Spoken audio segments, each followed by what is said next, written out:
So, what is being? Because ultimately, that's what everybody wants to hear about, is what is... Well, what is, right? That's a bold assumption. I don't. They might not know that they want to hear about that, but I think that they do.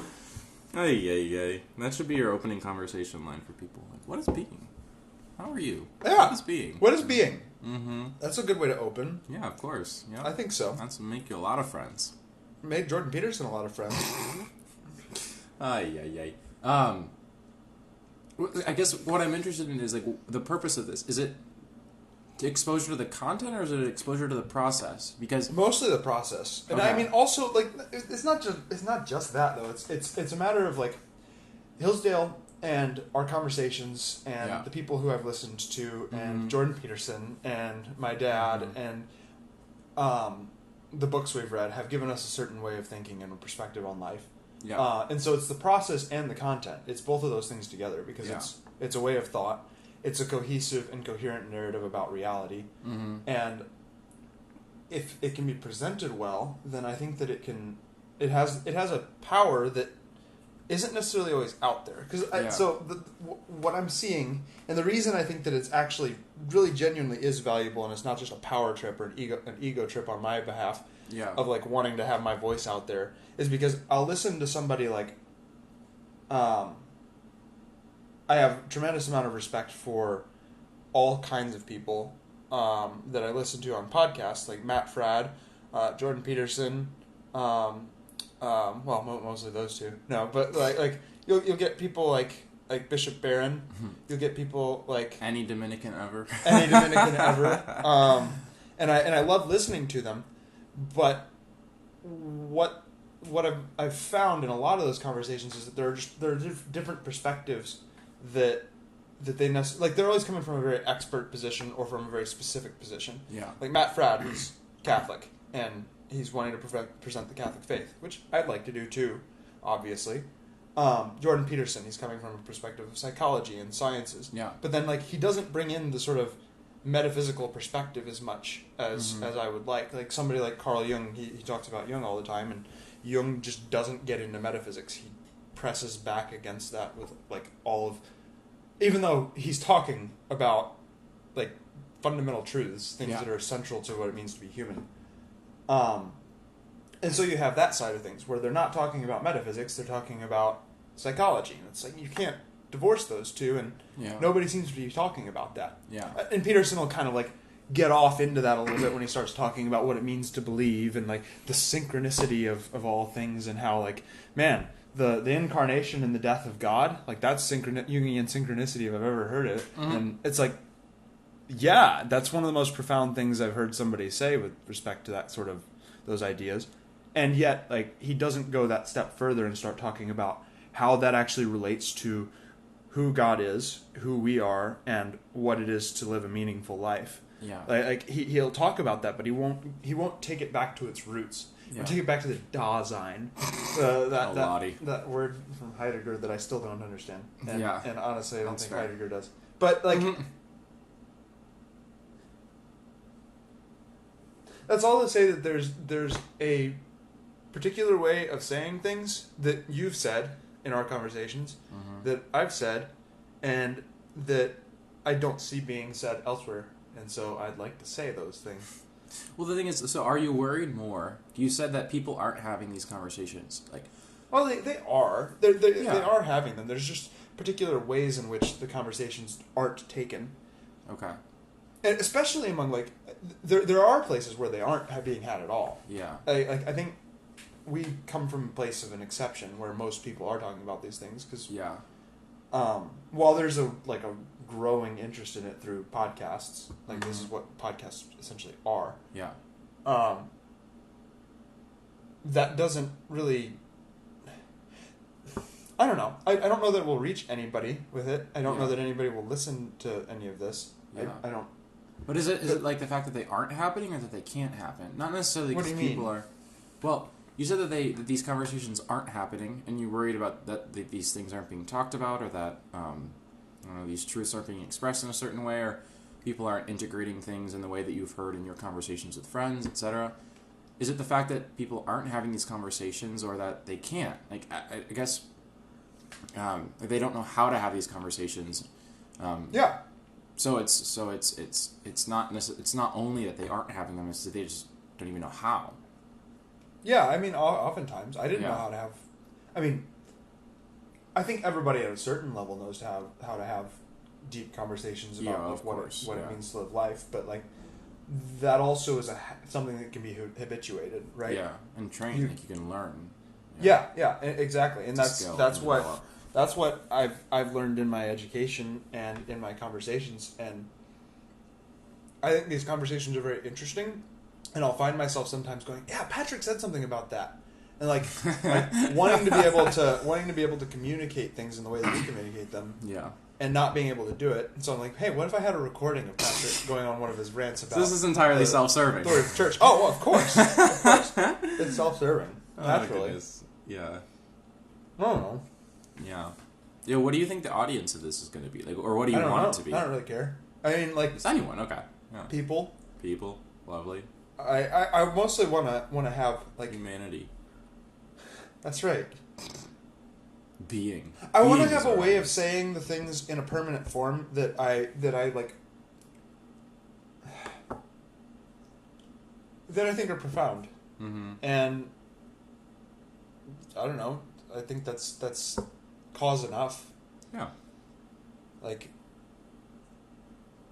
I don't know. I think we've been corrupted enough by the liberal arts to say that some things are worth doing for their own sake. Mm-hmm. It's like, okay, if no one listens, it's like, well, at least I have the recording for its own sake. Mm-hmm. At the very least, 20 years from now, we can just laugh at the fact that we did this. That's true. That's been the effect of all the other things I've ever posted on YouTube. And then that's fair. Quickly taken down. Thank God that we did not have the internet as intensely when we were in middle school, because... Oh, it was already a disaster. You can burn pictures and papers. You can't erase things from the internet. Mm-hmm. Oh, gosh. Woo! Yeah. So, yeah, that makes sense. I don't know. I think... I don't know. I haven't fielded this by you yet. But I think it'd be fun to name it. I was thinking of a name for the series, or if this is one video, then the single video. To call it Quarrens. So, like Quarren's intellect, like the what is it? So it comes from Quarren's intellectum is the phrase that I know that word from. Yes. Which is faith through reason? No. Or what is the translation? It's a medieval phrase, and it means faith seeking understanding. That's right. Yeah. Faith seeking understanding. Fides Quarens Intellectum. Mm-hmm. And the reason why I wouldn't have the full phrase is because our topic isn't as isolated as faith. Seeking. And it's not as grounded as something like intellectum. If only it were grounded. I know. That's why I think you just remove the meaty parts of that phrase, and then you get something a little bit more vacuous. Yes, perfect, exactly. And a little bit more contemporary. And be like, we're just seeking. Mm-hmm. And yet, we're doing it in a way that's pretentious, and so why not write it in Latin? That's a really good point. So I think we can go with that. Yeah. I think Quarrens is fun. And then it also has N's in it, and so you can be like, being, Quarrens. And so I like Quarrens because it's has a verbal quality to it. It's active. It's seeking. It's a movement. Sometimes not with any particular direction. And if you want to describe our conversations, I would say that's it. And yet seeking is always oriented in a certain regard. But we are seeking, and so I think that Quarrens is just and conversation. What is conversation but seeking? It's.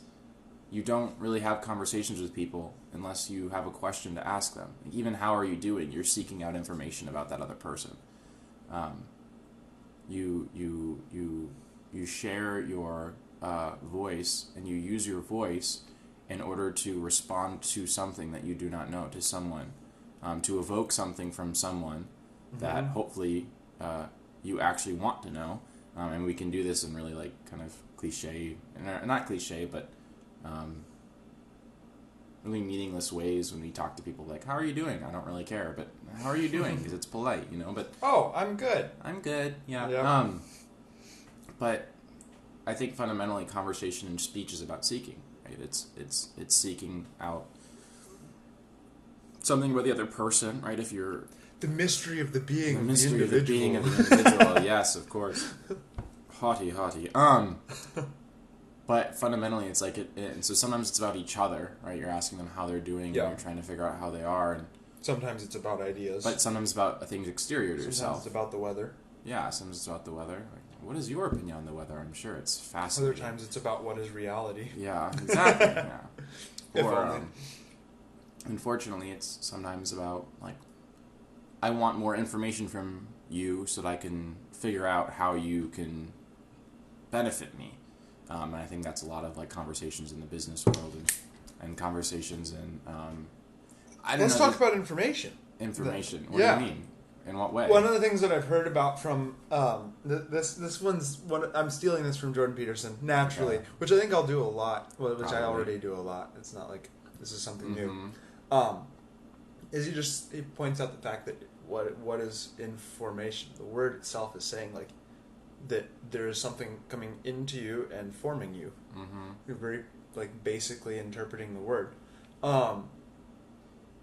And I think that often, like when you distill out like data points and like facts and knowledge, we don't really think about the fact that the knowledge we're bringing into ourselves, the information, like the reason that it's called information is because it's forming the mind through its quality. Yeah. It's also in a certain way you could relate that to an understanding of like the form of a thing, like the way it is, the way it's shaped, the being that it has, the qualities that it has. So you could say that the information is the way in which the form inheres in the matter. It's the way in which the form demonstrates the intelligibility of a thing.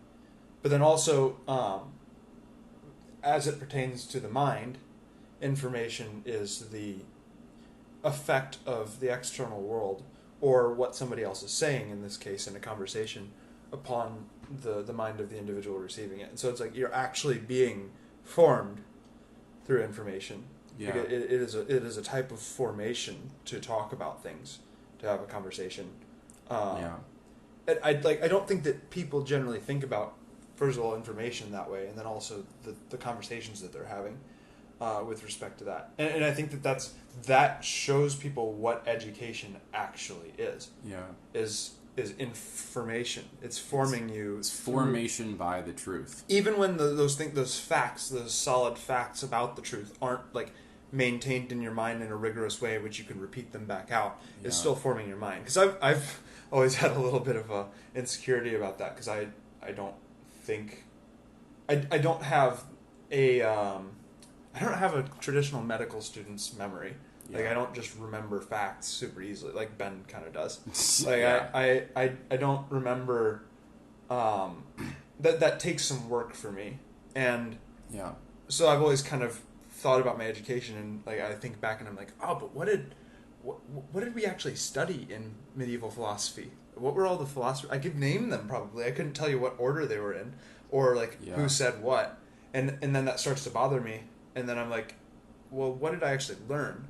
Mm-hmm. But my hope is that what I've learned is the patterns and the structures of the ideas, such that they've informed my mind in such a way that I can think about them with respect to the world and with respect to other people, and see something important. Yeah. That's all very vague. No, there's a number of things that brings up in me that I'm thinking about as far as that's concerned. I mean, again, we like to think of our mind as in very technological terms and as this kind of input-output machine, and even as like a file folder, right? You have information that you store. Again, information is stored. Right? Information is stored. It's something separate that you contain within yourself. Right. And so there's a sense of which, like, okay, you have a file folder in your head.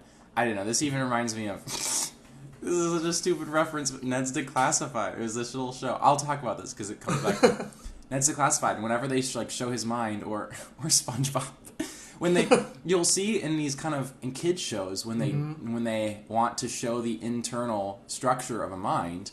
There's like file cabinets. Yeah, there's like file cabinets. And like, I can't find it, or they're like disorganized mind. And it's like, oh, there's papers everywhere, and it's like in modern office building. And that's your mind. And even Inside Out. Like, if you think of Inside Out, like, I love the movie. I love Pixar to death. I will defend it to my dying day. But what is it? It's a bunch of organized memories. I like what Inside Out does more, because it does incorporate into those memories the emotional impact that they have. So, like, it colors them with the various emotions, like whether joy or sadness or anger or fear. So at least there's some kind of interaction with the reality in the memory. But yeah, it's like it's an organized file system rather than a coherent whole that's being transformed. Yeah, and there's that form. Yeah, and so, but what's really fascinating is when we have this metaphor of this like filing system, of this kind of, again, like this business center in our brain that intakes input and information from reality and then can like give it back out. There's a distance that we can have from the information that we're receiving. There's a sense of like, if I want to get rid of a piece of information, I can just shred it, right? I can get rid of it, and I haven't been changed by it. Right. There's a disposal you're able to do with information and truth. So that it's like, okay, I'm independent from the truth. That also makes you independent from lies too, and so people they'll think in this way about the mind, and then they're capable of holding lies without thinking that they're actually transforming their minds. Their concept of reality too. When what's actually happening is it's dissociating their mind from reality, from the truth. Yeah. So and what made this really made this apparent for me. So I just started first year teaching, and I'm much more aware of how, I'm a science teacher, and how even what I communicate to the kids and the way that I communicate it will impact the way that they see the world. And and you talked about this like transformation by the truth, and one of the ways in which this is more readily apparent to me is this concept of the moral imagination. And so the moral imagination is you can think about it as it's been defined in various places as like the storehouse of images, but even there, it's a storehouse of images. Yeah. And it's the storehouse of images that your mind can pull from to make sense of reality. And what is Augustine's? Because it's not a storehouse; it's something slightly different, but it's still. Oh, I think he talks about fields. Is it fields for him? I don't remember. Well, he has a couple metaphors. I may be wrong about this, but one of them he describes it as is a cow like chewing curd. Oh. Do you remember that one? No, I don't remember that one. I might be confusing this, so don't quote me on this, but I'm pretty sure he's like it's like ground up, it's this, again, it's a very visceral interaction with the mind. There's also one where he considers like treasures, like the riches, like the storehouse of gold, which is the storehouse, Yeah, and so again there's storage, but the memory is much more it's interactive. It's much more. It engages with things. The thing that interests me about all of this that I've been thinking about for about 6 minutes is that doesn't Aquinas say that the imagination becomes the form of the thing the form of the thing to which that image pertains? It actually becomes that form understood intellectually instead of according to the order of being. Yeah. So this is like the imagination actually becomes the form of what you're beholding. Yeah, and which is kind of wild. Aquinas understands truth is the confirmation of the mind to reality. Mm-hmm. And so there's this confirmation. There's another form word. Yeah. It's this meeting and the melding of the two. Like they become like each other. Because the mind, to some degree, and especially in the passive intellect, it's potential. Like it can receive reality, and in order for it to be determined, in order for it to actually have a shape, it needs to be shaped by the thing. And so it's kind of like this. It's just wax that reality imparts its seal into, and so it's still something, right? It's wax. But then in order for it to actually have a definite shape, it needs to have that shape from reality. And what's so scary is that with the moral imagination, it's like it only takes shape by the images that we give it. Yeah. And we can only make sense of reality using the images that we've put into our minds. Uh-huh. And that has formed our minds. And what's so interesting is there was a quote on the wall of the school that was from Joan of Arc, and she was like, well, how would God speak to me if not through my imagination? Mm-hmm. And when you think of the moral imagination, it's weird that it says moral, and this is always an ambiguous term. If you've been in classical circles, you've heard the moral imagination probably before, but it's kind of vague. I've never heard it defined. Really? Not really. Yeah, no. it's kind of like the Socratic method. It's just in vogue. Like, we need to form the moral imagination. It's like, what does that mean? You know? What are you talking about? But what it is, it's like, okay, how would God speak to me if not through my imagination? We're fundamentally embodied. We think in images, like God spoke in parables, and it's interesting because when he taught, he drew from the moral imagination of his audience, and the images and the experiences that they had were working in the fields and fishing and having exchanges of money or storing money. And you think of the money lender, the vineyards and the lost sheep, right? Like he's using images from their moral imagination. Almost exclusively, pretty much everything that he teaches through images. Yeah, and which so a lot of time people try to use that nowadays. They try to use that as an argument against the truth of the Christian faith. It's like, well, what are you even saying? There's not like why didn't he tell us the truth? If he's God made man, why didn't he give us all the answers? Even though that's what he was doing. It's just in a way we could actually understand. Yeah, he encounters us in our humanity, and we. We're human so far as we think in physical terms and images. But what's scary, and this is something very personal to me because you're teaching kids now. Yeah, I'm even more in my own experience. It's I had this mentality that other people are affected by images or other people are affected by things, and they can be a little bit more innocent and naive But I need to face the reality. I'm going to watch movies that were a little bit more risque, and even if I disagree with them afterwards, I can tell other people, like, oh, you shouldn't watch that movie. And I can shut it out. And, like, I can spare you from watching that. And so I can be strong enough or have, like, I don't know, either a strong enough stomach or a strong enough moral uprightness to watch these things and not be affected by them. Mm-hmm. And that's just false. Like, I have been formed by each thing that I've seen. And by the very fact that I had to explain this using an analogy from Ned's Declassified and SpongeBob and Inside Out, like, I could not explain what I meant by the immoral imagination without appealing to the things that I've read and the things that I've seen. Mm-hmm. And what if the things that I've read and the things that I've seen are junk? Yeah, and they often are. They often are. Like, I regret a lot of the things. Like, and it's not like I find SpongeBob hilarious. It's funny, but it's not entirely substantive. Like, it's not like. That's a fair argument. yeah, and especially new episodes, they're the worst. Anyone who knows. So it's like, yeah, great. Like, it was funny and it provided entertainment, it's a language that I can use with other people because we can just provide references. But it's like. That makes a lot of sense of how people are breaking apart, too, because it's like, think about, when I say breaking apart, I mean, like, the moral imagination, using that buzzword, like, it's falling apart in a lot of people, and you see this in the, like, they don't often talk in terms of moral ideals in any sort of a rigorous or abstract or thorough sense. It's always like, there is virtue signaling, there are certain, like, principles that are to be upheld, but they aren't. They're not complicated moral arguments. They don't see the nuance in things. No. And I think that like when you look at something like I don't know what's something immensely popular, like Grey's Anatomy, that show, which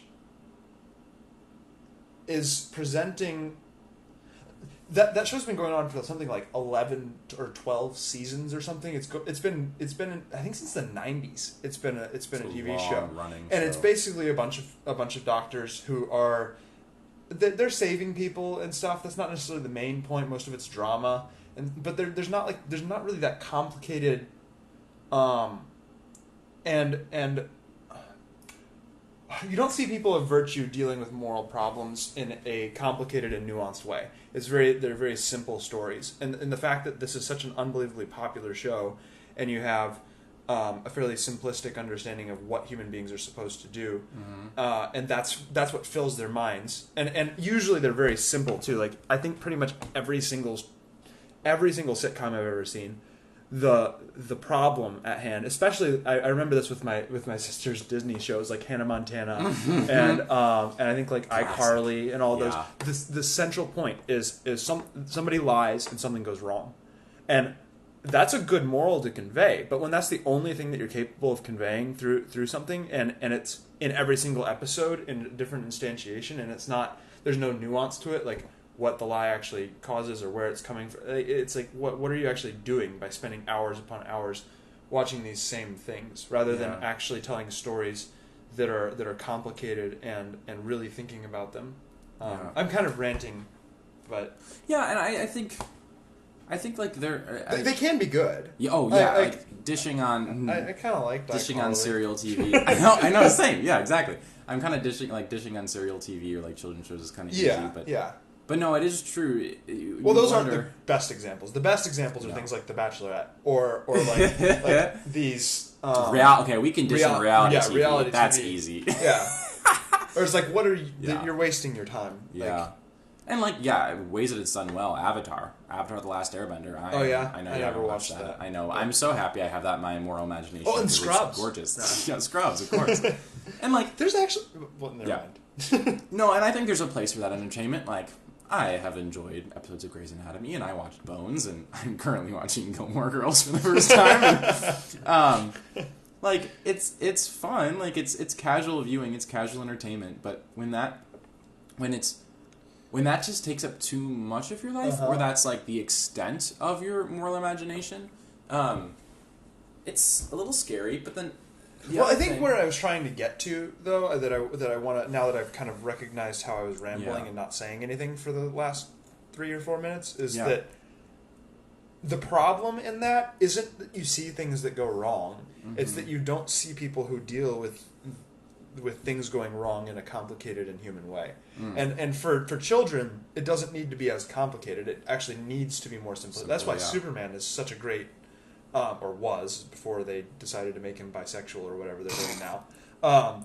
Superman was a moral exemplar because he was upholding the American ideal. He wasn't virtue signaling. He wasn't trying to deal with like the problems of racism in the sense that we talk about it nowadays. He was fighting bad guys, and he was fighting bad guys in a just way, and he was trying to exemplify like what it means to be a hero. And for children, that's great, and that's what we need. But you also you need the bad guy. You need Lex Luthor. So it's not as if we're like saying that when you see something bad happening in a story, in a TV show, or in a book or something, that's problematic because it's putting bad images into the moral imagination. Yeah. We're saying that having that considered in a way that doesn't recognize what's good and bad and deal with it in accordance with the truth. Yeah. That's problematic, and it gets more complicated as you get older. Like a Dostoevsky novel is immensely violent, and they're terribly depraved characters. And most of the main characters are. Yeah. And yet it's still that's good for the moral imagination, even though those are all bad images. So that's the one thing. That's where I was trying to get to before, and I kind of went right off the track. And even what images we should possess and what should be watched and what shouldn't be read or should be read is almost an entirely different conversation too, and a very important one, a very difficult one, and person dependent. But I think what's even more important is just that these images form you. I just don't think that people recognize that enough.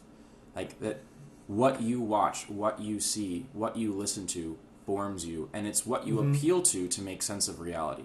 And that's That's the case for literature. That's the case for theater and movies and music and all of that. And it's also the case for education. And that's what education Even actually more is. so. Yeah. It's a formation by the truth. And that's why you take English classes. Because I remember like there's always, especially nowadays, there's people questioning like, why do you even take humanities classes? Like, you can learn all of the knowledge that you need from the sciences. They have like, why don't we just learn facts? Like in English, why don't we just learn who and oftentimes you'll have public high schools who approach things this way. They approach history as a series of facts. They approach English the same way. They approach the sciences in that way. And the problem with that is exactly the opposite of what we're saying. Like the problem is that they don't form the mind. They're given as like objects for the mind to take into itself, not to become itself. To wrap like around. You would in English. Yeah, like the mind is supposed to be like is to take on something, take on the shape of something. Right. Yeah, and that's why I'm saying like English does that so well. Yeah. And that's why we have English classes. Because I remember there were times when I would question it. I'd be like, okay, like cool, we're reading a book and that's kind of fun, but like why am I like what about this is actually advancing my education? Yeah. And I remember thinking that particularly in high school. Yeah. But considering it under this light, that makes complete sense why you would do an English class, because that's one of the best ways in which you can form the mind. Yeah. And I mean, this is kind of a stupid analogy, I don't know, but excellent. Yeah. Like I think if you think in a little bit more natural metaphors, you can get what we're meaning by like this kind of very abstract concept of like the mind being formed by the truth of things, or like the mind being formed by reality. And so like if we compare the analogy, very vague. Yeah. And just people don't think about truth that way, and they're like, oh great, yeah, you sound smart, fun, okay, like, but you don't know what you're talking about.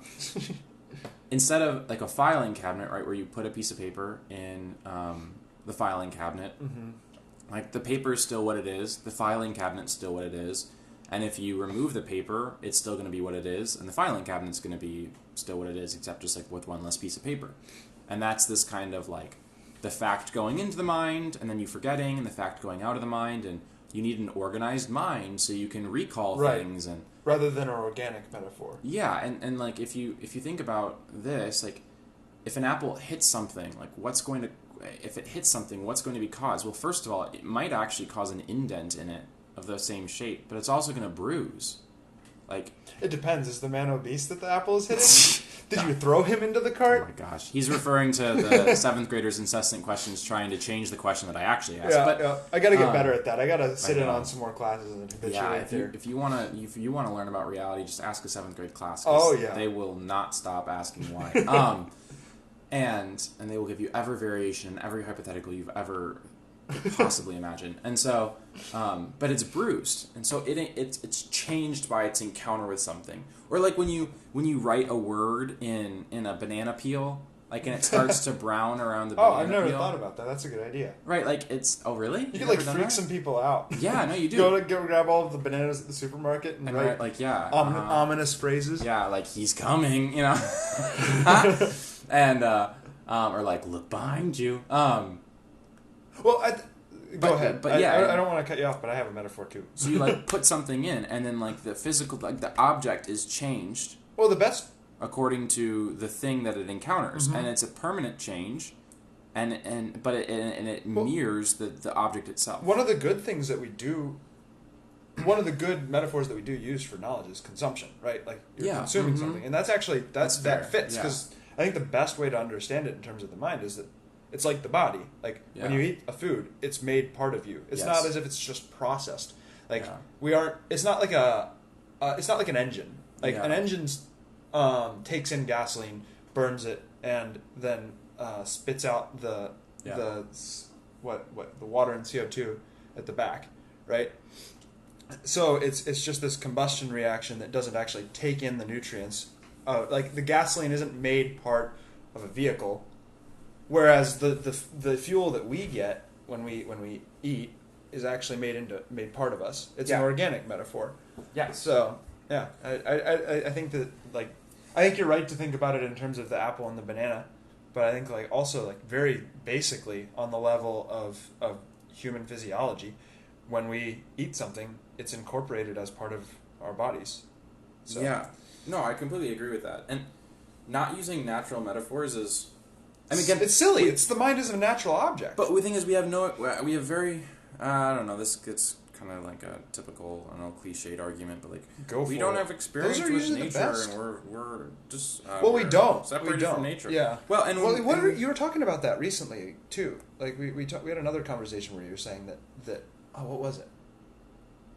Well, the thing is like, if you don't encounter nature, then it can't be part of your imagination. Mm-hmm. Like, you don't know how it works. And so fundamentally, you're not going to be thinking about terms in natural ways. Yeah.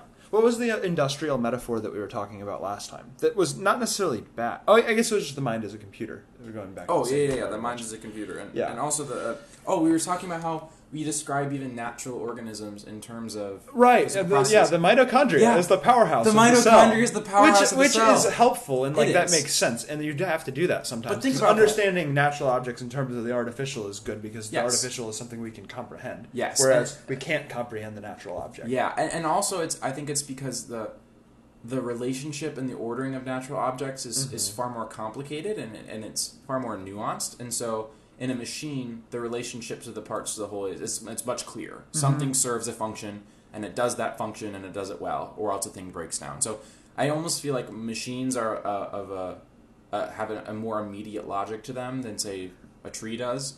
That's why we use like machines as metaphors for trees. But still, like, the mitochondria is the powerhouse of the cell. Thinking about the cell is in terms of a factory. Like, the powerhouse is the mitochondria of the society. Yeah, exactly, yeah. And I mean, you can't actually do that because of what we were just talking about. Yeah, but like, we think of it in terms of... We think of it almost in the reverse. Where what's this? You've got your confessions out. Sorry. I'm trying to look for the part where he talks about the memory as like the cow chewing up cud. That's still a fascinating metaphor. I don't think I've read that part. Yeah. I probably should have read that part. That was probably for Dr. Condit's class, wasn't it? It was, yeah. Whoopsies. I probably did read it, but like I said, I have a bad memory for information and facts. Yeah. So maybe all of this is just me trying to justify the fact that I can't remember what I learned. Oh, of course. He compares it to immeasurable caves of memory. The caves of memory he's like exploring. Even I think that's just very fascinating. Huh. But yeah, I'll have to look for this sometime. But I'm pretty sure he does compare it to a lovely cow. So then if we can kind of the Dominican in me is wanting a rigorous definition of the moral imagination. What do you find? Oh, yeah, it's true to say. Here we go. I got it. Okay, cool. In Confessions, this is the book on memory, and I think chapter 10. 14. Is it book 10, I think?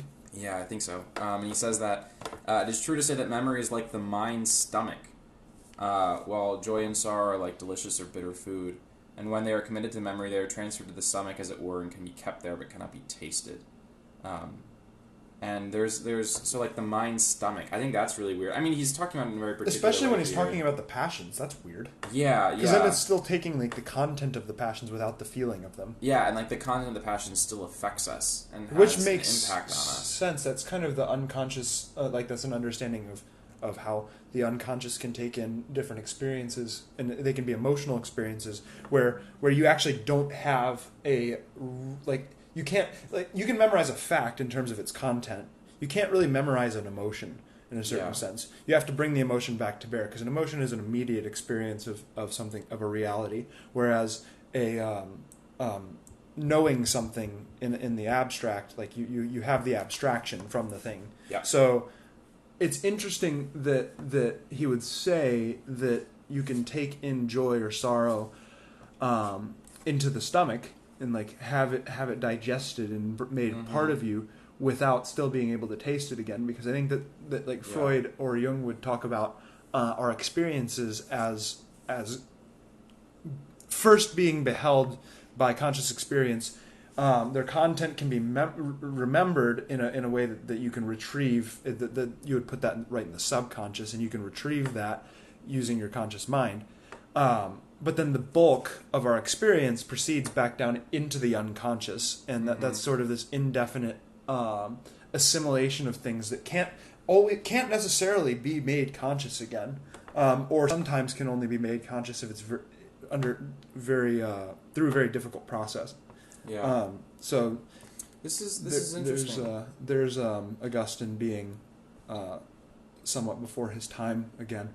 Oh, of course, naturally. But because we were talking about the fact that when we encounter something, we change it and it changes us. And it's interesting because even here he says the fields and the vast mansions of memory. So he does compare it to a fields, like you were saying. There too are hidden away the modified images. So he says the modified images we produce when by our thinking we magnify or diminish or in any way alter the information our senses have reported. And there too is everything else that has been consigned and stowed away and not yet engulfed and buried in oblivion. So it's interesting because again, like he recognizes that the images are modified. Like we have altered the sense information that we've been given. Mm-hmm. And there's been a changing in it. Yeah, the moderns are gonna love that. Oh, I know they would love it. Yeah. Beware that they take and run with it. Yeah, seriously. But yeah, so just this the idea of the moral imagination is very fascinating and. But okay, so now let's let that Dominican impulse take its. Okay. Yeah. Yes. How do we define it? So first starting with, moral is modifying imagination. So we can start with imagination. Why is it moral? Which the root of the imagination. Oh, wow, we go backwards. Okay, I'll start with the root of imagination, which is the image. Yeah. The reproduction of a thing. The reproduction of a thing by another thing, an image. Yeah, I think you could put it. Is that?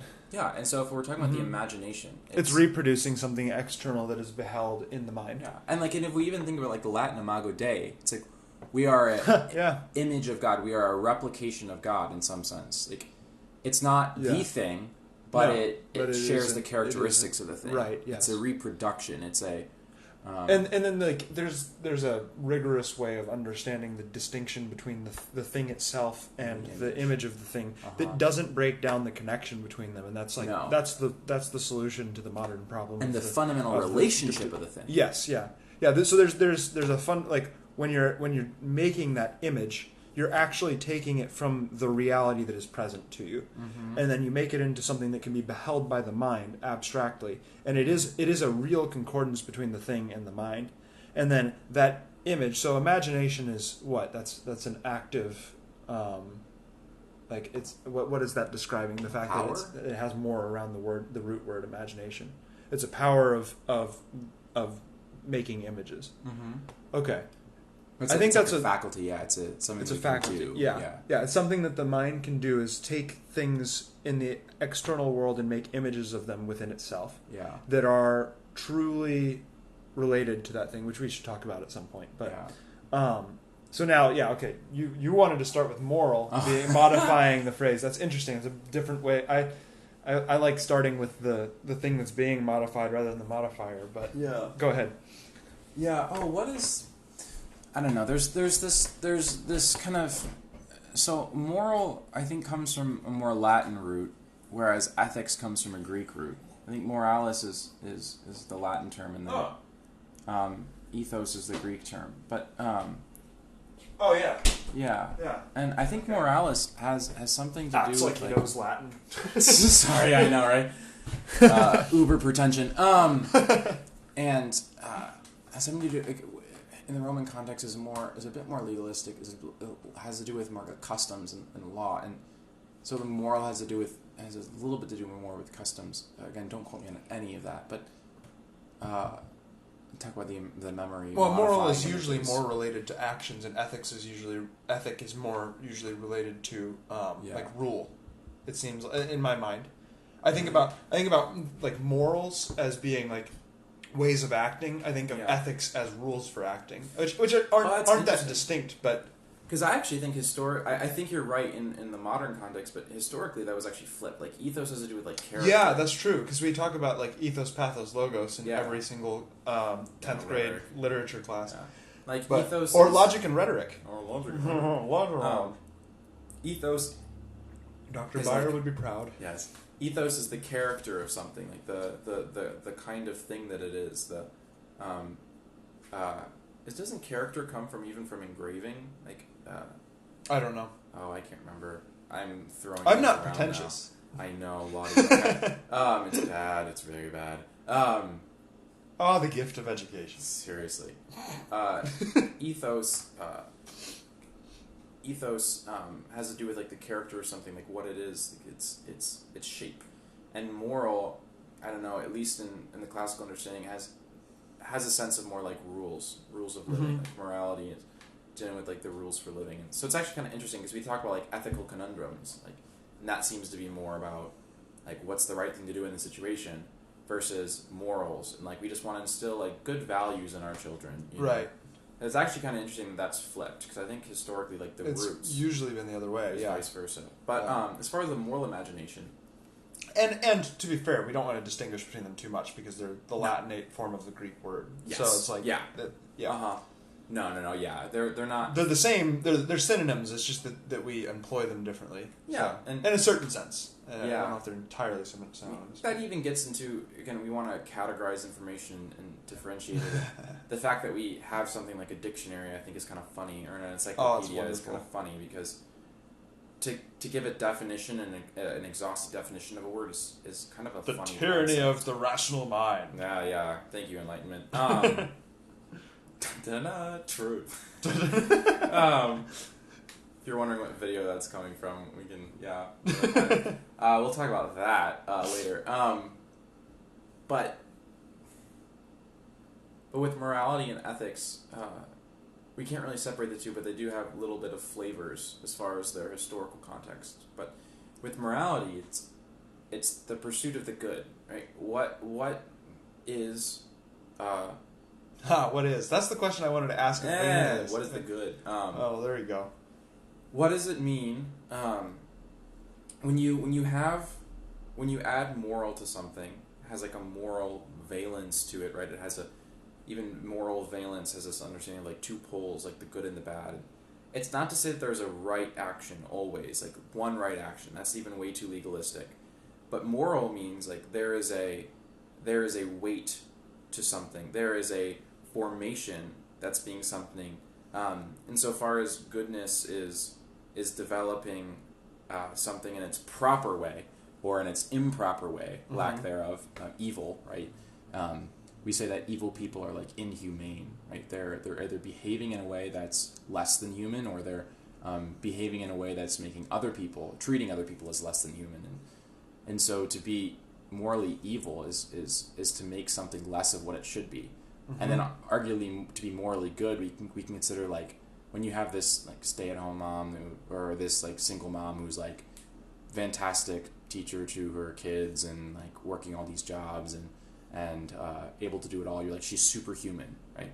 We describe virtuous people as like superhuman. They're like, so how can you be that good? And how can you be like saving the children in Africa and having all these startups that are serving the poor in your home community, and like, oh yeah, you have like 10 children and have a lovely marriage and career. You know, it's like they're superhuman. How do you have time for it all? So it's like moral people. Whereas immoral people are subhuman. Yeah. And so moral people are like superhuman. They're more of what humanity should be. And so if we talk about something as moral, it has this capacity of like certain actions or this thing can make you more human or less human. It's not neutral. And I think so if you apply that to the moral imagination, it's like our capacity for making images. What images we decide to make and what images we decide to conform ourselves to will make us more human or less human. And I think that's fundamentally, especially when we're talking about education, the formation of the person.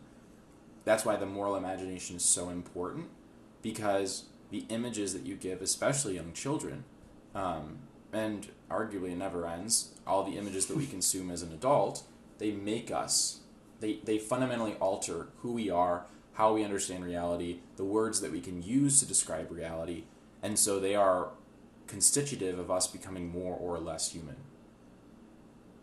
Yeah. So that's why I think it's a moral imagination. That's fair. Good. There we go. Moral imagination. Good on you, Patrick. But well, yeah, it's scary. Yeah. Most good things are. I don't know. I think one thing that scares me about this concept of the moral imagination that I've been thinking about is the popularity of Squid Game. Oh gosh. Have you heard about that? Yeah. Yeah. I don't really. So isn't it? It's a show where it's about participants in a children's show or something. Yeah. And they have to fight each other. What is it? Yeah. Yeah. So it's basically It seems super weird. It's kind of like battle royale, like a battle royale situation meets like a kind of Hunger Games dystopia. But it's real, and they actually have to fight each other. Yeah, but they do so by competing in children's games, and so right. There's this weird, and that's why children's like video games. No, like children's like recess games. So like tug of war or red light, green light, and things like that. And so that's creepy. There's this. It's almost like the Chucky phenomenon or the Annabelle. Right? You take this kind of something that ought to be pure. You take this something that has this vague nostalgia to it, and then you corrupt it and pervert it, and that's why it's horrifying.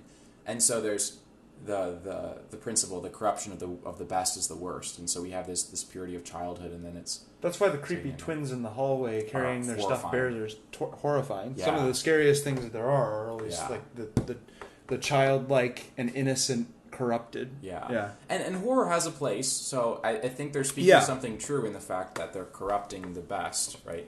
But basically, Squid Game. But the popularity of it is the thing that's so terrifying. Well, and not even that, but and the very it's immensely corrupted. It's not just a matter of making a horror. It's entertaining in a way that's problematic and. Well, because there are ways in which to do that well, but what Squid Game did, I watched the first episode because it was really popular. And, right. And I see what's going on. Again, I'm one of those people that's like, oh, I hear it's looking on a game, but I like watching popular media, and watch the Oscar movies, and I like South Korean directors like Jong Boon-ho is fantastic, and I loved Parasite and Snowpiercer, and I still don't get that. We need to have you and Joseph argue with my dad about that one. I know. I mean, anyway. So those movies are incredibly violent as well. So again, like what I was saying with the moral imagination, it's arguable whether or not I'm happy to have those in my imagination, but they were well done movies. Oh, 300 is awesome.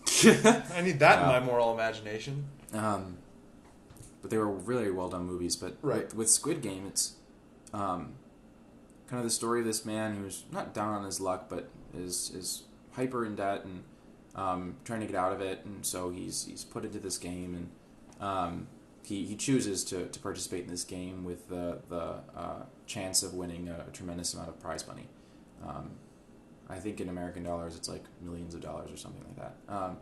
And so what they do, there's 100 or 400 or 456 contestants or something like that, and so they're not quasi abducted, they're knocked out and then brought to this weird facility, and then they have to participate in various games, and with each participant that is eliminated, the prize money goes up, and so then they try and stay in the game, and the premise is that each person there is in a desperate situation, they are either in debt or they need this money to pay for maybe a family friend who's sick or something. And they have really no other option. And so the first game, again, I just watched the first episode, and so the first game is red light, green light. And so it's the game where you're oh, red light, and then everyone has to stop and freeze in place, and then it's green light, everyone can run forward.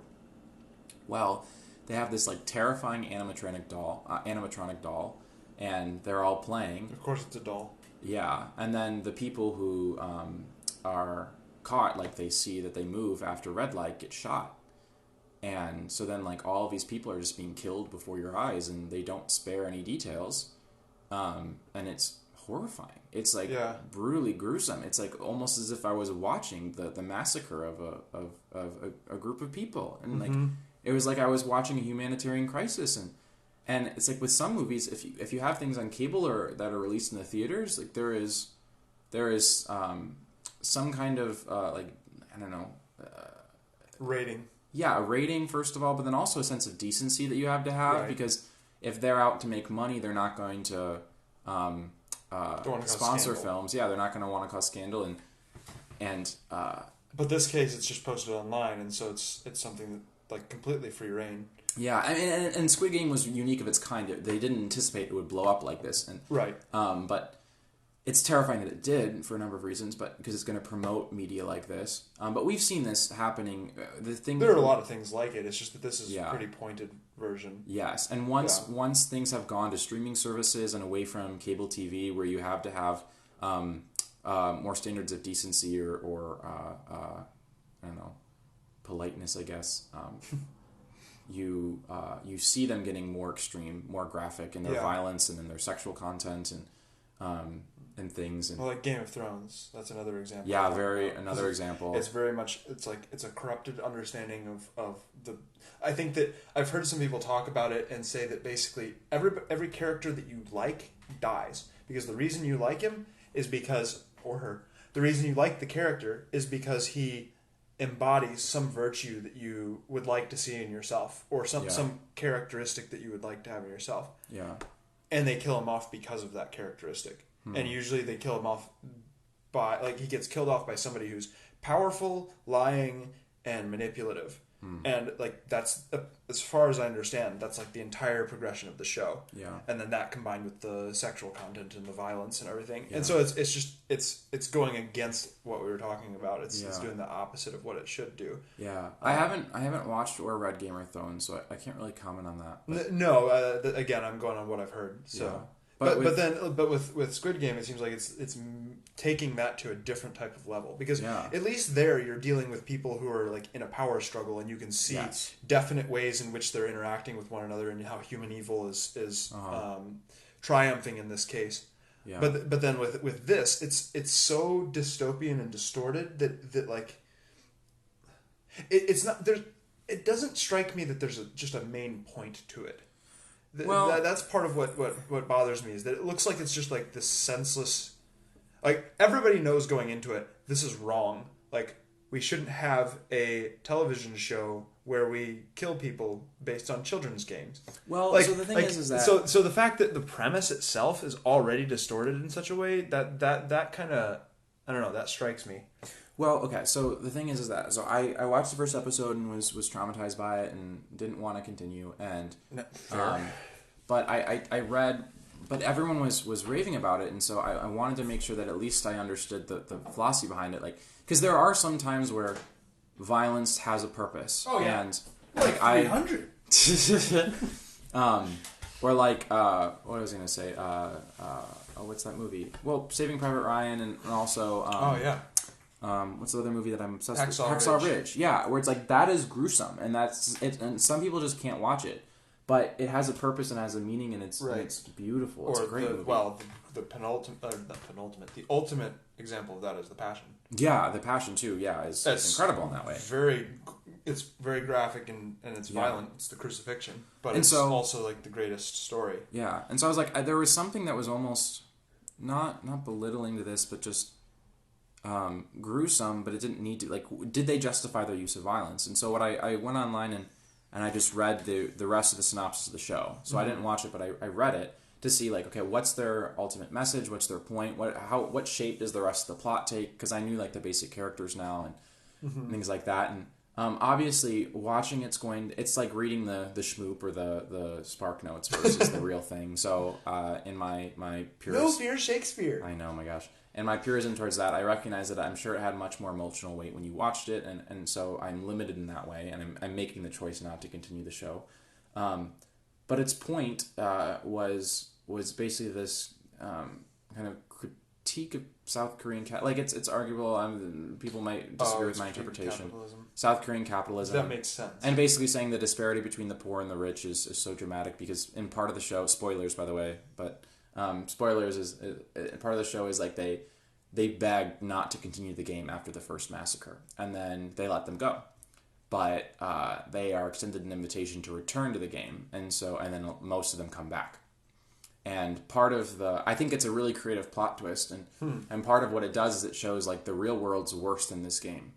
Their reality is worse than competing to the death for money, and it's just that's not actually real capitalism in a certain sense. Well, there's a number of things going on there, but and so then they, like, come back to the game and they continue to compete, and then, like, more people die, and there's a lot of horrible things, and eventually it's kind of this attempt to say, like, what are human beings fundamentally? Are they evil people or are they good people? And the people who run the game think that fundamentally they're evil and they won't help other people in need, and they're just backstabbing.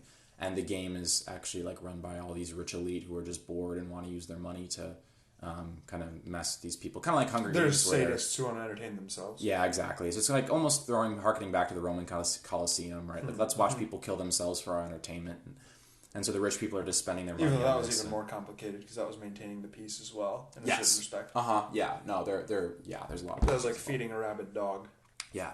And then you find out the person who like is running the game is one of the previous winners and like things like that. And so there's a lot of different layers. Like I think it's a cleverly crafted story, but at the same point, it's like you have to question the means. Like, and obviously like the children's games is supposed to kind of again promote this kind of unbiased. Like it's just a children's game, so anyone can win it. It's not necessarily like anything extraordinary. And to say that life is kind of like society is just like a children's game where you have winners and losers who are disadvantaged from the start, and yet they are forced to compete with each other to the death for the entertainment of these wealthy people. And my thought was like, okay, so you've taught us this lesson. You've made a creative point, and this really is an arguable point, but at what cost? So a lot of people would strongly disagree with me, but again, at what cost? I have seen things. I have seen people be massacred for the sake of making a point about modern day capitalism. Like you have watched people if you want to have die before your very eyes. If you want to have a message about, like, if you want to have a message that uses people being massacred, why don't you take situations in which the people actually were massacred? Yeah. Like the Nazis, or like Soviet Russia, or like the many, many different instances in which they actually have been massacred, and show that in a way, instead of just showing it in this sort of like, I don't know, there's this sort of like creepy, I almost want to say cushy, kind of like, because there's something weird, like it's just really weird about the way that it's being presented. Instead of showing it like that, showing it with all the gravity of people dying. Yeah. Or showing it in a light that shows how the evil people made light of the people dying, that also condemns the people who for their evil. Well, right? It kind of does. I mean, the point is like, well, it might, but like there's something about, I don't know. I guess I haven't seen it, so I can't say. Yeah. But there strikes me something about it, about the way in which it's dealt with in a very like the creepiness of it, kind of. Yeah. I don't know. That throws me off because like when you watch something like what's a good World War II movie where it depicts a lot. I mean, you have Saving Private Ryan, but I'm thinking of ones more like the concentration camp type movies. Ones like The Pianist is one. Oh yeah. And you see these violent acts by the Nazis. Yeah. But they're taken very seriously. They're not made light of, and they're you can see from the beginning that there's some darkness there. And there's even when they're portrayed from a way that's like trying to justify it, you can still see how like that's all working together to towards a certain type of evil. And there's a certain privacy to death and abuse. Like that those films treat them with. Like Life is Beautiful, for example. I love this movie. It's gorgeous. It's an Italian film, and I've heard about it. It's beautiful. Right. It's this story of this gentleman and then his son. Well, it's the story of kind of his love story of him meeting his wife, and then did that starting just his come family. Out recently? Life is Beautiful. Or is this it's just a long What's time the one ago. that just came? Sorry, go ahead. And then, but like, so eventually goes to the concentration camps, and then he's killed. But even in the scene, like you know that he's going to his death. Alert. Yeah, spoiler alert. Sorry. I mean, it's a World War II movie, so I don't think you can imagine a happy ending. But he's like walking to his death, and he's doing it in like this cheery way so that his son doesn't know what's happening. And then he like goes off screen, and then you hear the gunshots, and he dies. And so you don't have to. You don't have to see the bullet entering him and then leaving him and the blood splatter. You know that he dies. You feel the full emotion of the situation, but there's a certain privacy to the actual image of death that allows us to remain sensitive to it, because the human person cannot see death like that without shutting down. And so what happens is that if we are watching things like Squid Game, and because some people could say, well, you're just being willingly ignorant. Like, sure, you may not like that that you're watching people die, but this is how it was. So, like, suck it up. Like, this is reality. You want to talk about truth? This is the truth. Mm-hmm. People are dying because of this. And there is some place for it. Yeah, but the thing is that we're so... Because we think it's like a fact. Like, you need to know that people are being brutally killed like this. And so you should see it. I'm thinking of the, I'm kind of pushing back a little bit. I'm thinking of Saving Private Ryan, the beach scene. Yes. And there's the man laying there with his he's been eviscerated, essentially. Yeah, you see his guts. And it's horrifying, and it's like, it makes a lot of people nauseous. It's horrible. I think that actually is a good part of them. Like, that's a vital scene in that movie. Yeah. And so there's a weight to that sort of suffering, but I think that... But I don't think that everyone needs to see that. No, that's true. Yeah, you shouldn't be watching that as a 12-year-old. No, or even, I don't even think every adult should see it. Arguably. Maybe. I think that's an interesting thing. I think that there's certain things that demand, because of their gravity and because of either the gravity of the evil involved, and recognizing, again, like we were saying earlier, that the truth can change our mind, can conform our mind, is that we're not supposed to take on all of the suffering of the entirety of the world at every time. Yeah, that's something that our activist culture just does not want to acknowledge. Yeah, well, because they don't want there to be distinctions between people. They don't want some people to have more than others, or even more responsibility. That's what I meant. And you're like, no, everyone needs to act. Like, everyone needs to be trying to solve every single world crisis now. Yeah, as if that we can bear that emotional weight. Right? No, of course. Yeah, pick one. And so it's one of those things where it's pick many, but not all of them. And so, but the problem is that it's actually having the reverse effect. It's like, okay, watch these gruesome things, watch Saving Private Ryan, watch these gruesome things, so that you can feel more intently the violence that's happening in society. Well, because the human person fundamentally can't handle all of that trauma. Well, and it shuts down, and we desensitize to it. That's why some people can watch it and some people shouldn't, because some people can handle it more. Yeah. And I think that's fair. I mean, like, when you look at the Christian life, there are charisms whereby you have a devotion to the crucifixion. Yeah. And there are others where you have your primary devotion is to the Sacred Heart. Like there's a distinction there. Mm-hmm. Like we've experienced this in kind of in our own conversations. We've talked about how, like, I've always experienced a particular devotion to the crucifixion, and I see it as part of my job, as who I am with my temperaments, is to confront suffering in a very real way. And, like, that's why I want to go into therapy, is because I want to deal with suffering with people. Mm-hmm. Whereas, like, someone like my mom, that's not her mission. Her mission is to care for and provide for me and my family, among other things. Mm-hmm. And so she doesn't need to go and read Dostoevsky. Or those sorts of things to still be fulfilling the purpose which has been laid out for her. So yeah. And I just think that we not everyone needs to know about all the suffering of the world. No, of course not. And couldn't handle it. And the problem is that some people couldn't handle it, but then also, like, we become desensitized to it because, again, we have to separate ourselves. Yeah, from. I think that there's a certain, like, strength of personality that can encounter and not be desensitized. Yes, but that's rare. That's true, and it's becoming rarer. I think because we're trying to show it so early and so frequently. Yeah. You were not developing the person before we're presenting the difficulty to them. So what's interesting... Sorry, what did you have something to say? No, just a kind of final comment. Like, I saw this happen in my own life because I love Bones. Bones is a, like, crime series, like, TV drama or whatever. And it's a great show. I think it's really funny, and I like the relationship between, like, science and religion that it sometimes brings up. And it was just kind of my, like, casual viewing when I was eating my dinner, you know? But again, like, it can be very graphic and, like, showing the dead bodies and like showing the mangled corpses and things, and at first I was like, oh my gosh, how can anyone watch this show? It's so brutal. And then over time you just habituate. And then by the 10th season I was like, yeah, okay, it's another dead corpse, and it's like, whoa, what happened here? But then also, like, I'm gonna go to medical school. Yeah. I have to be habituated such that things like that don't creep me out and gross me out. So like there are differences there, yeah. And some need that by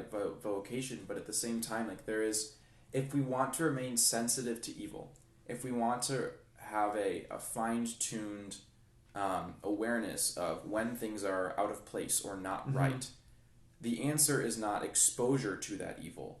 The answer is exposure to the good, maintaining a certain kind of privacy to the evil, so that when it's apparent. But recognizing the reality of the evil. Yeah. It's not that it doesn't exist, but that like I need to keep it at an arm's length.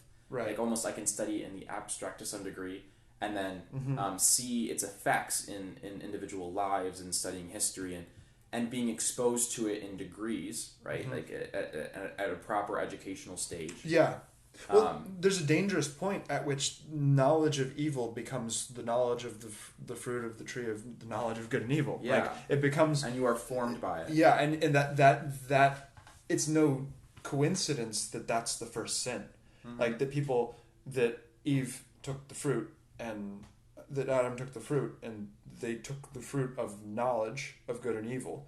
And like we talk about this, in talking about the moral imagination, we talk about learning about what evil is, and there's something vital about that to the human person. And I think even Adam and Eve, like there's a certain knowledge that they would have had to have of what evil is, even if they hadn't taken the fruit.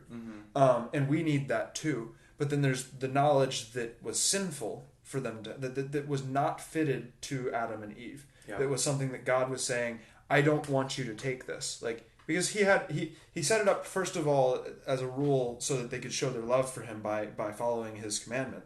But then also he was putting it up because he wanted to protect them for something, because God doesn't do arbitrary things like that. And so there's obviously something in knowledge of evil that is actually evil of itself. Like that's what I think comes up in a lot of these kind of depraved stories, where there's a difference between just encountering the evil as evil so that you can understand it, and encountering the evil in a way that's knowing in the biblical sense. Yeah. So yeah. And there was a really beautiful article I read that was talking about like a lot of like young adult fiction tries to deal with themes like rape or cutting and what Speak is really popular. Yeah, was. A lot of people read that in public school. I read that in public school. Trying to do like rape and cutting and trying to relate to what young teens are going through. Gosh, anytime somebody's trying to relate to what young teens are going through, it's probably a train wreck. Yeah.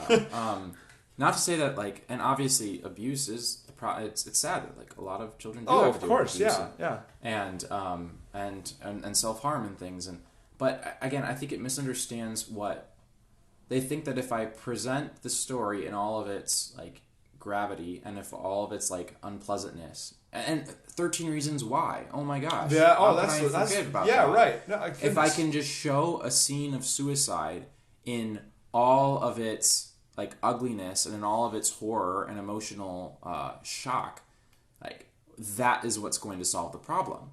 And it's forgetting this kind of decency or this privacy that ought to be had around things like death and the way those images affect us. And it forgets that darkness really only can be made sense of. It only really has existence with reference to light. And there was a author, I can't remember her name, but she was writing an article about young adult fiction, and she was saying that it's not that horror is the problem. It's not that darkness is the problem. It's about the way that it's presented. And there's a way that it can be presented like brusquely and kind of like brutishly and just bluntly. And there's a way that it can be contextualized and almost presented from a different point of view. And she compared it to like Caravaggio's painting of David and Goliath. I was just going to say that. Like all of the paintings of David holding the head of Goliath. Exactly. Yeah. That's the image she used. And it's gruesome. And they can still be beautiful in conveying something important, even though it's creepy. A head. Yeah. and what it's doing is that the way that it uses light, it's light is primary in the painting. It's light that's dictating what parts are dark. Yes, yeah. And the way in which the artist captures that and shows that is part of their mastery, but then it's also part of the presentation of darkness. but it's presentation of darkness using light. And well, like there's something about that in the architecture, the arrangement of a church, of a well done a well done church, is that like you have the crucifix up there, which is this, in a certain sense, it's an ultimate depiction of what human evil can do. Like it's an ultimate depiction of darkness. Yeah. But then it's up there above the altar and over a golden tabernacle, and it's displayed in the light for everybody to see. And so it's depicting evil in a way that it's depicting the triumph of Christ first and foremost, but it's also depicting the evil of human beings and the fact that Christ was sacrificed to death for us. And so it's depicting the darkness in the light, like with a real concrete image that is displayed for everyone to see. But the way in which it's displayed, the fact that it has this central place, the fact that it's above the altar and then above the golden tabernacle, and that it's like a centerpiece and focal point that's lit up, and it's gruesome but not so gruesome. They're usually not detailed in a way that is just like starkly anatomical. It's getting at something more like there's something more to it by taking away some of the gruesome details. And I think that's the ultimate example of something where there's a depiction of an evil thing going on, but the depiction is made good by its context. Yeah. Because that's the same thing as like the guy with his guts hanging out on the beach in Saving Private Ryan. Is that like it's good. It's a good image, not at all because of what's actually depicted, but because of the context in which it's depicted. I mean, I would even say, like, I think with the crucifix, again, there's some privacy. There's some privacy there. There's some... Right. There's hiding. I mean, he has the cloak. Yeah. Or the loincloth. Yeah. But, I mean, even you said it's not that gruesome. It's not... And it's not usually bloody. Sometimes they are, but... Sometimes, yeah. And so there's a kind of privacy... But those are never in the most beautiful cathedrals. I don't think I've ever seen one where it's, like, depicted with all the gold of an altar. Yeah. So there's like some kind of privacy to it that I think is appropriate, and like Saving Private Ryan, I think there's a lot less privacy. But again, that has its. But it's point. Fitting. It's in context there. Yeah, but it's I don't know. It's kind of like there's you have privacy not so that no one ever sees something. Yeah. But so that a select few at a select instant, for a select reason, see something. All people should see the crucifix. But not all people need to see the Passion of the Christ. Yes, and I think that's a fair, like, little kids don't need to be watching that. No, like that wouldn't be appropriate. But they do need to behold the corpus. They do need to behold the fact that Christ is crucified on a cross with nails through his hands, and he's been pierced, and he wears a crown of thorns. Yeah, it's like but little Jimmy, see that was actually how Christ died. He was brutally beaten and murdered, and then basically nailed to a piece of wood. So are we eliminating, or like aren't we denying our children a reality of what the Passion was like? It's like, yes, if all you have is a blank cross up above your altar, yes, you are denying that, and that's problematic. But just because you're not depicting all of the blood and gore doesn't mean that you're denying that. And that's why I think it's actually interesting, like moral imagination. I don't want to. This isn't an extended conversation. I only want to treat it briefly, but. Like the role of liturgy in forming the moral imagination. Oh gosh, yeah, that's I know. And treat that briefly. I know. Well, it's because it uses symbols to represent realities, but it makes them present, and so by means of something of a distance, and yet a distance that also is still able to communicate a presence. Yeah, it actually exposes us to the realities, but without the it's the veil. It exposes us to the realities while maintaining the privacy of the reality. Right. My favorite part from Dr. Wales' class, from the theology class, was when he described when he married his wife, when he married Mrs. Wales, and when he that she was veiled, and that something about her being veiled made him understand her even more deeply and intimately. Like he could behold her in an even more intimate way by the fact that there's this veil over her, because it sort of dignified the fact of her personhood. Yeah. Which I think that's what symbols are doing too. Yeah. Same thing with Christ. It's like the fact that we don't have all of the blood and gore, the fact that he's wearing a loincloth, that's veiling something so we can instead behold the love of God as Christ crucified. Yeah. Yeah. So, and I mean, I don't know, you were talking about the liturgy, so it's even more of that. But under the veil of bread and wine. Yes, exactly. And processions and all of these little liturgical symbols, and it's November, and so we just celebrated liturgy for the dead. We had a requiem mass and a mass for the dead a couple days ago, and so you experience the realities of death, like you experience the realities of death through certain colors, like black, and you experience the reality of death through certain symbols and skulls in some skulls, of the European places, and in these movements of the priest and in the prayers of the priest, and so you have this encounter with a very weighty reality, but it's in a way that's veiled, but that doesn't mean you have less of an encounter with the reality. It's a mediated encounter, and that mediated encounter provides access to realities, and I think a deeper way for a wide swath of people. For the populace, like the populace has a way to, I mean, again, it's like psychologically too. I think it's healthy because it provides a way for the populace to encounter and make sense. It's a structured encounter with a weighty reality mediated by means of ritual. Right. Yeah. And so, like something that would crush a person, death, it provides them a way to express their emotion, and it provides them a way to act out their emotion in a way that's dignified and yet sacred, and like that's why the funeral rite's so important. Having a burial, having a funeral is so important, is because it allows for an outlet for the emotions of death, the emotions surrounding death, in a way that provides a sense of closure to it, and it provides a sense of peace. And when you lose those, and you think that to become a realist is to just like throw these realities in people's faces, is to threaten to unravel individuals who can't bear those things, and also forget the fact that when you encounter something like evil, it's fundamentally chaos, it's disorder, it's absence. And so in order to actually meet it, you need to provide a structure in which to meet it that needs to be good. Or else the chaos threatens, insofar as you're bringing that into yourself, it threatens to unravel the person.